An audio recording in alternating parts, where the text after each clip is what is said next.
Mei, salutare, bine v-am regăsit la un nou video, aici laboratorul de germană.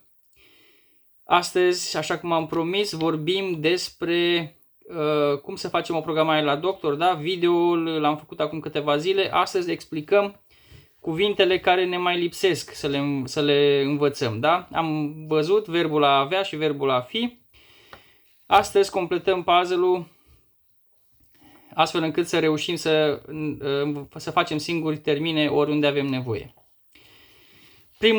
Primul cuvânt care l-aș învăța și vi-l propun este verbul mögen. Noi vom folosi de la mögen, care înseamnă a dori sau a plăcea. Da? Noi vom folosi forma de conjunctiv, adică aș dori. Da? Adică möchte. Ich möchte. Da? Eu aș dori. Vedem și cum arată conjugat. Da? Ich möchte. Eu aș dori. Du möchtest. Tu ai dori. Er, sie, es möchte.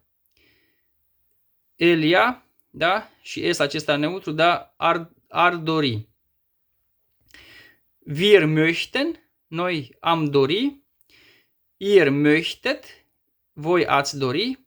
Sie și sie, da? Möchten. Adică ele ar dori și dumneavoastră ați dori. Și ca exemplu, da, avem Ich möchte einen Termin. Da? Adică eu aș dori o programare. Din conjugarea aceasta a verbului, da, möchten, învățați doar ce vă este strict necesar, da? Din toate conjugările. Dacă aveți dorință mare de învățați tot. Dacă vreți să învățați doar strictul necesar, ceea ce și vă recomand pentru început, da? Învățați persoanele care le folosiți cel mai des, da? Adică eu, că ich möchte, și dacă mai vreți să folosiți sie cu dumneavoastră, da? Deci nu vă încărcați cu lucruri care nu vă sunt folositoare dacă nu le folosiți, da? Sfatul meu, părerea mea.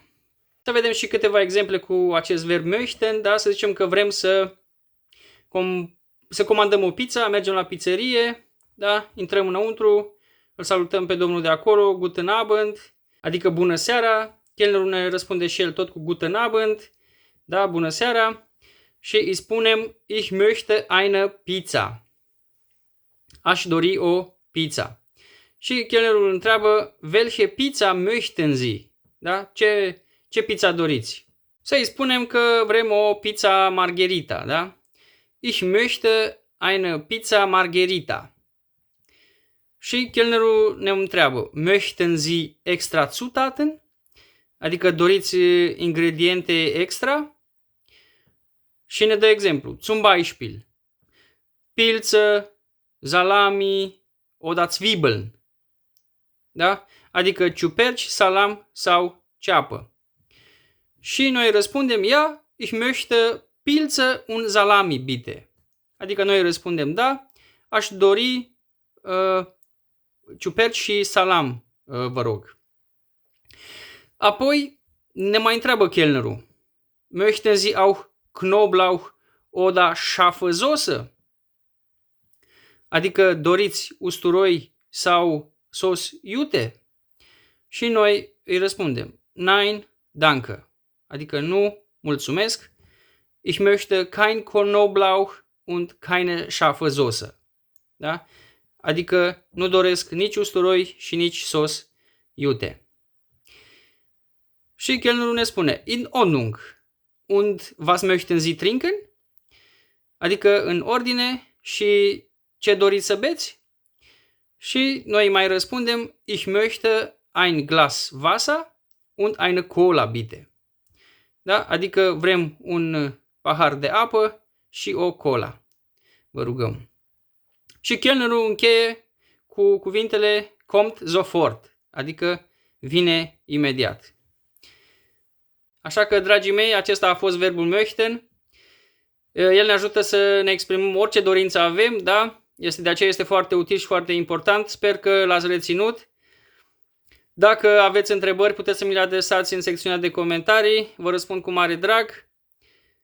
Pentru videoul următoare, da, deci am pornit de la acest video legat de a face o programare, da, și din el ne-am inspirat și pentru că aveam nevoie de acest verb möchten să-l folosim. Și data viitoare, în video următor, adică în partea a doua, legat de această programare, vom vedea că avem nevoie să folosim întrebările. Avem nevoie să învățăm să întrebăm și să înțelegem atunci când suntem întrebați, da?